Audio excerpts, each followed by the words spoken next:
बालभारती कथा विश्व गुणग्राहक राजा. तिशी ओलांडलेले सयाजीराव गायकवाड फेरफटक्यास निघाले. बरोबर मानकरी नारायणराव घाटगे होते. एवढ्यात मुलाचा हसण्या खिदळण्याचा आवाज ऐकू आला. महाराजांनी घोडा थांबवला. आवाजाच्या दिशेने पाहिलं, तिथे एक वडाचं झाड होतं. एक पोरगा माकडासारखा उड्या मारत खोडावर चढला. दुसरा पोरगा त्याचा पाठलाग करत होता. पहिल्यानं पारंबी पकडली, माकडासारखा झोका घेतला. घोड्यावर बसल्यासारखा फांदीवर बसला. दोघा पोरांचा सूर पारंबीचा खेळ सुरू झाला. सयाजीराव महाराज देहभान विसरून खेळ बघू लागले. मनानं त्यांच्या बालपणीत मौजे कवळाने गावी आले. तेथील मारुती मंदिराजवळील वडाच्या झाडावर चढले. पोरांसोबत सूरपारंबी खेळ खेळू लागले. थोड्या वेळानं महाराज भानावर आले. स्वतःशी हसले. निघताना मानकऱ्यास म्हणाले, पोरं चप्पळ आहेत. कोणाची पोरं आहेत ही? विद्याधिकाऱ्यांना सांगून त्यांना राजवाड्यात बोलवा. सयाजीराव गायकवाड राजवाड्यात परतले. पण वडाच्या झाडावर माकडासारखी चढणारी आणि उतरणारी पोरं त्यांना नजरेसमोर दिसत होती. घडलेला प्रसंग त्यांनी महाराणी साहेबांना सांगितला. त्यांनी तो खेळ पाहण्यासाठी इच्छा व्यक्त केली. सयाजीरावांनी विद्याधिकारी श्री काटावालांना बोलावलं. नजर पांगेतली ती पोरं शोधून आणायचा हुकूम केला. नारायणराव घाटगे यांनी त्या पोरांची नावं व राहण्याचं ठिकाण सांगितलं. विद्याधिकाऱ्यांचा शिपाई त्या भागात पोहोचला. त्यानं पोरांचा शोध घेतला. गजानन आणि काळूला साहेबांकडे घेऊन आला. झाडावर चढण्याचा तुमचा खेळ बघून महाराज खुश झाले. हा खेळ महाराणी साहेबांनाही पाहायचा आहे. उद्या तिसऱ्या प्रहरी तुम्ही दोघे राजवाड्यात या, विद्याधिकारी म्हणाले. गजानन हा यशवंत माणिकांचा तर काळू रहीम चाबुकस्वारांचा मुलगा होता. महाराजांनी पोरांना राजवाड्यात बोलावलं. गल्लीत वार्ता पसरली. पोरांची उत्सुकता वाढली. तरीही घरच्यांना काळजी वाटू लागली, कारण महाराज शिस्तीचे होते.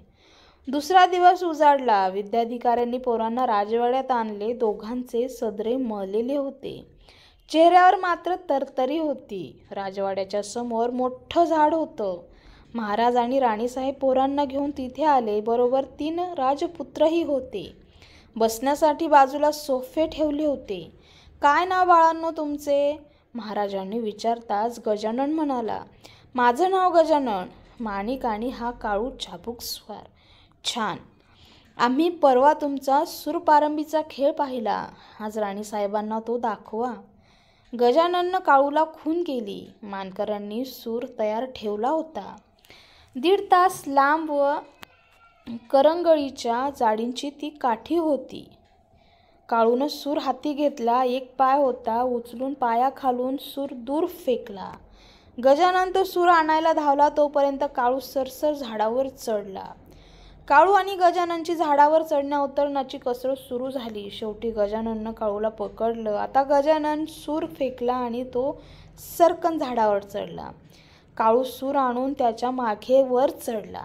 गजानन फांदीच्या टोकावर जाऊन लटकला. काळू जवळ येताच त्यानं फांदीवरून उडी मारली. पुन्हा तो खोडावर चढला. गजाननला बाद करणं काळूला जमेना. दोन्ही पोरं धावपळीनं घामाघूम झाली. महाराजांनी खेळ थांबवला. दोघांना जवळ बोलवलं. खुशीत त्यांची पाठ थोपटत ते म्हणाले, छान खेळलात. खेळात हारजीत महत्त्वाची नाही, खेळणं महत्त्वाचं आहे. आम्ही तुम्हाला बक्षीस देणार आहोत. महाराजांनी घाटग्यांना खून केली. एका तबकात जरीच्या 2 टोप्या होत्या. त्यांनी गजाननला जवळ बोलावले. तू हरला नाहीस म्हणून ही भरजरी टोपी बक्षीस, असं म्हणून त्यांनी त्याच्या डोक्यावर टोपी ठेवली. काळूकडे वळत राणीसाहेब म्हणाल्या, तू पाठलाग छान केलास म्हणून मी तुला ही जरीची टोपी बक्षीस देत आहे. तुमचा खेळ पाहताना आम्हाला आनंद झाला. एवढंच नाही तर आम्ही खेळत आहोत असा अनुभव घेत गेलो. महाराज म्हणाले. त्यांनी पोरांना बसवलं. मिठाई खाऊ घातली. पोरं घोडागाडीतून घरी परतली. त्यांच्या खेळाची आणि टोपीची गोष्ट मोहल्लाभर पसरली. गजाननच्या शाळेत वार्षिक बक्षीस समारंभ होता. महाराजच बक्षीस समारंभासाठी आले होते. एक पोरगा पुन्हा पुन्हा वेगवेगळी बक्षिसं घेण्यासाठी येऊ लागला. अभ्यासात, चित्रकलेत, एवढंच काय हस्ताक्षर स्पर्धेतही तोच होता. 18 बक्षिसं त्या पोरानं घेतली. महाराजांनी या गजानन माणिकला ओळखलं. त्याला बघून त्यांना आनंद झाला. ते म्हणाले, बघू तुझं हस्ताक्षर. गजानननं कागद शाई मिळवली. कामटीचा बोरू केला. कागदावर लिहिलं, श्रीमंत सयाजीराव महाराज की जय. महाराजांनी त्याला जरीची टोपी बक्षीस दिली. विद्याधिकाऱ्यांकडे वळून ते म्हणाले, पोरगा गुणी आहे. त्याकडे लक्ष द्या. उद्याचं हे बडोद्याचं रत्न आहे. हाच मुलगा पुढे बडोद्याचं राजरत्न गजानन माणिकराव झाला.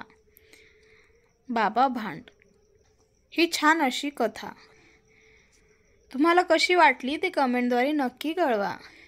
आणि बालभारती कथा विश्वला सबस्क्राईब करा, शेअर करा आणि कमेंटसुद्धा करा. धन्यवाद.